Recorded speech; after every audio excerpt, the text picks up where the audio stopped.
Well, I want to show us some tough teaching that Jesus has for his disciples in Matthew chapter 10 that I hope will redefine what it means to call Jesus our good shepherd. Here's the first principle I want us to get today.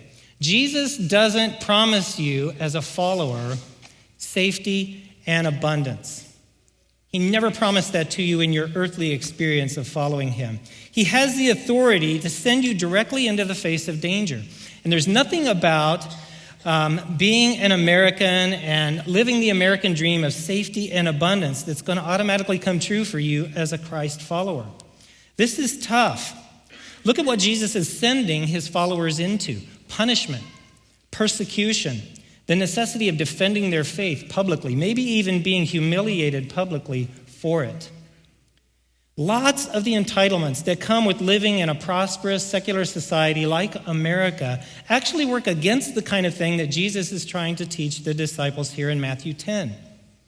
The secular democracy that you and I live in feeds us a set of expectations that actually are toxic to our faith. It's like being thrown to the wolves to try to bow down to them. I want to give you just 3 of them really quickly. One of the toxic expectations we feel the pressure to live up to as Christians in our world today is that we need to keep our faith respectable. Among all of the pluralistic options that are out there, we need to be seen as people who are smart about our worldview.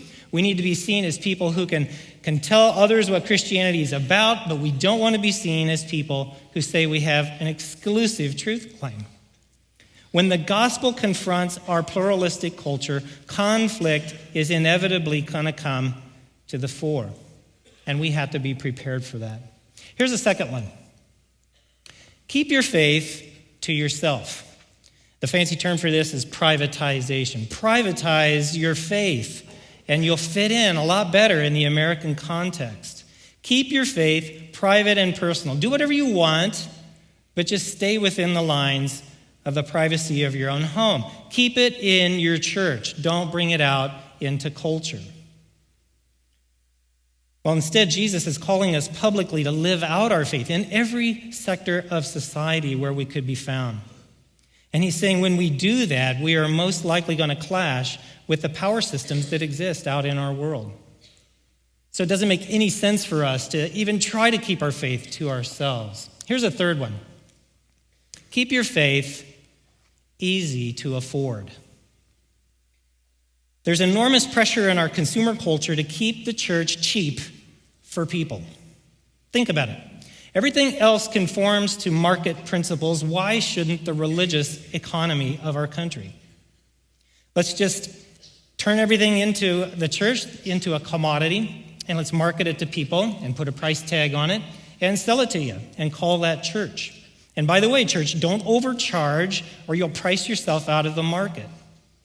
Here's the problem with a church that's turned into a commodity, says Jesus.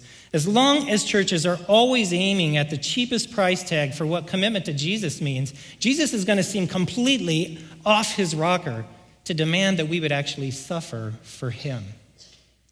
We've got to stare down this expectation as well. We're being sent out into the face of things that are actually toxic for our faith. Now, Jesus is doing this on purpose. He's not arbitrary in his design for why he does that. It's kind of like a basketball coach. Could you imagine a basketball coach that could care less about the toughest teams in their conference, and all he wants to do is drill you and prepare you to beat the easiest teams? No way. Or what if you had some goofy coach who said, well, all I really want to do is scrimmage. I'm going to get my own guys to play each other and practice. And he never gets around to scheduling you with a game with a real opponent that would test you.